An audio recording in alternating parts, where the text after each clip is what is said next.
Assalamualaikum warahmatullahi wabarakatuh. Alhamdulillahilladzi hadana li hadza wa ma kunna linahtadiya laula an hadanallah. Asyhadu an la ilaha illallah wahdahu la syarikalah wa asyhadu anna Muhammadan abduhu wa rasuluhu alladzi la nabiyya ba'dah. Allahumma salli wa sallim wa barik ala Muhammad wa ala alihi wa sahbihi ajma'in. Hadirin jamaah salat duhur rahimakumullah. Memang di dalam hidup kita tidak datar. Katanya life is never flat. Hidup tidak pernah datar, tapi hidup itu bergelombang. Ada suka, ada duka. Tadi Abah, Pak Ketua DKM mengumumkan ada yang meninggal, itu waktu duka. Ada juga badai pasti akan terus, tidak akan selamanya, pasti akan berlalu. Nanti suatu saat akan muncul juga suka. Nah, ketika kita dalam hidup ini, dalam menjalani kehidupan ini, baik ketika kita suka, bahkan ketika kita duka, maka selayaknya kita mendekat kepada Allah Subhanahu wa taala dengan doa. Karena doa adalah intinya ibadah. Doa adalah senjata. Jadi berdoalah kepada Allah Subhanahu wa taala.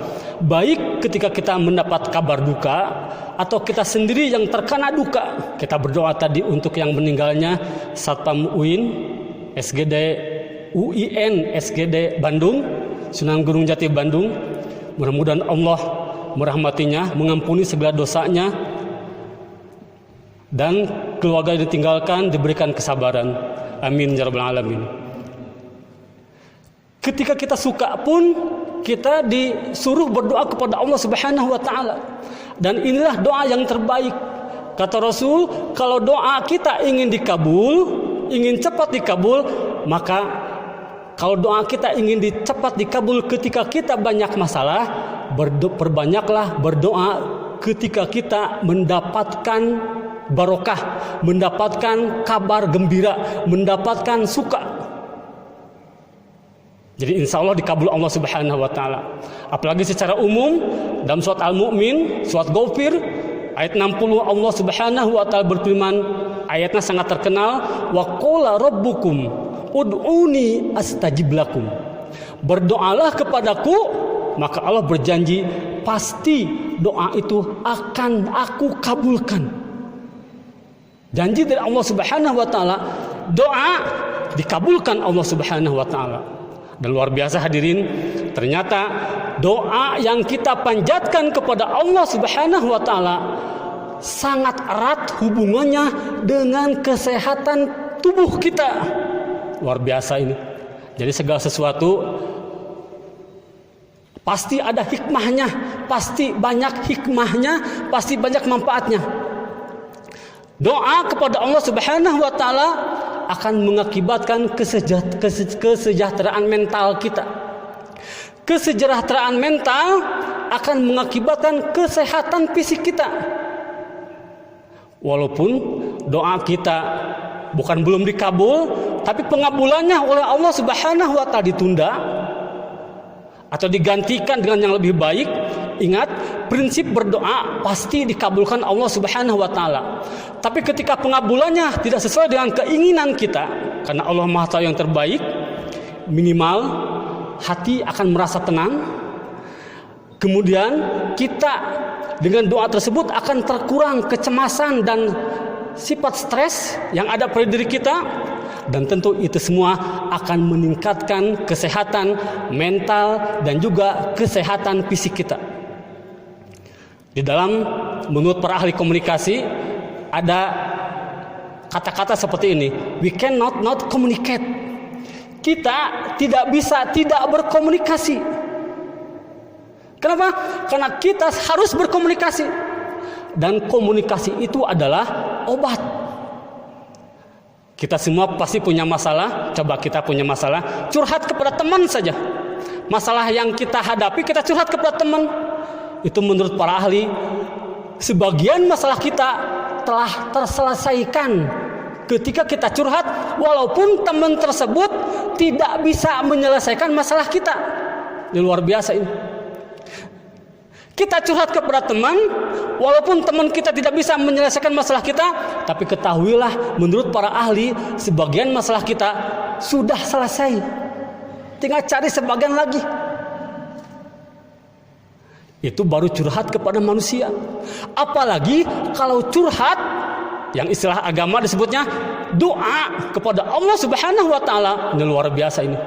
Selain akan menyelesaikan masalah kita, kita akan dikabulkan doa kita sesuai janji Allah Subhanahu wa taala. Dan ingat Al-Baqarah 186 yang ayat itu berhubungan dengan ayat saum, wa idza sa'alaka ibadi anni fa inni qarib. Aku dekat, kata Allah. Ujibu da'watad da'i idza da'an. Aku akan mengabulkan doa hamba-hambaku apabila dia berdoa kepadaku. Jadi kita harus berdoa kepada Allah Subhanahu wa taala. Jangan sampai ada perasaan begini, Allah Maha tahu, gak usah berdoa lah. Enggak. Karena perintahnya apabila dia berdoa kepadaku. Syaratnya dalam ayat ini hanya satu. Apa itu? Falyastajibu li wal yu'minu bi. Hendaklah laksanakan seluruh perintahku dan tingkatkan keimanan kepadaku. Jadi kalau doa kita ingin dikabul Allah Subhanahu wa taala, maka ibadah kita harus meningkat dan kita harus beda dengan orang-orang pada umumnya ibadahnya. Orang lain lagi tidur jam 3 malam, kita bangun. Langsung tanamkan dalam diri kita. Jis, kalau misalkan ke saya, Jis, bukankah doa kamu ingin dikabul? Bukankah kamu ingin jadi orang sukses? Kenapa jam 3 kamu lilir, tiba-tiba tidur lagi? Kamu kan ingin dekat dengan Allah, doa ingin dikabulkan, masalah ingin dijauhkan, hidup ingin sukses dunia akhirat. Nah jam sekian masih kena tidur, ayo bangun-bangun. Itu harus tanamkan dalam jiwa kita. Jam 3, jam 4 orang lain lagi anak-anaknya tidur. Memang pada saat itu lagi anak-anak tidur, kita bangun, berdoa kepada Allah Subhanahu wa taala. Janji Allah pasti akan dikabulkan, apalagi pada saat itu sepertiga malam. Orang lain gak ke masjid, kita ke masjid. Kenapa? Harus beda ibadahnya dengan kebanyakan orang. Kalau doa kita ingin dikabul Allah Subhanahu wa taala, falyastajibu li wal yu'minu bi la'allahum yarsudun. Maka perbanyaklah berdoa kepada Allah Subhanahu wa taala. Ada 3 cara pengabulan doa dari Allah Subhanahu wa taala. 1, ini menurut banyak hadis, salah satunya hadis riwayat At-Tirmidzi. Dikabulkan Allah kontan, malamnya berdoa, paginya langsung dikabul Allah Subhanahu wa taala. Itu orang yang suci luar biasa, soleh, solehah. Kedua, pengabulannya ditunda. Tidak hari itu dikabulkannya, tapi dikabulkannya bisa jadi minggu depan, bulan depan, tahun depan, bahkan bisa jadi ketika kita sudah lupa berdoa kepada Allah Subhanahu wa taala, kita baru ingat puluhan tahun yang lalu, iya ya, ini doa saya yang dulu, baru dikabul Allah Subhanahu wa taala. Kenapa? Allah Maha tahu kapan waktu yang terbaik untuk kita. Itu yang kedua. Yang ketiga, doanya dikabul oleh Allah Subhanahu wa taala dengan cara kita dijauhkan dari mara bahaya. Rajin berdoa kepada Allah, harusnya tabrakan tuh harusnya.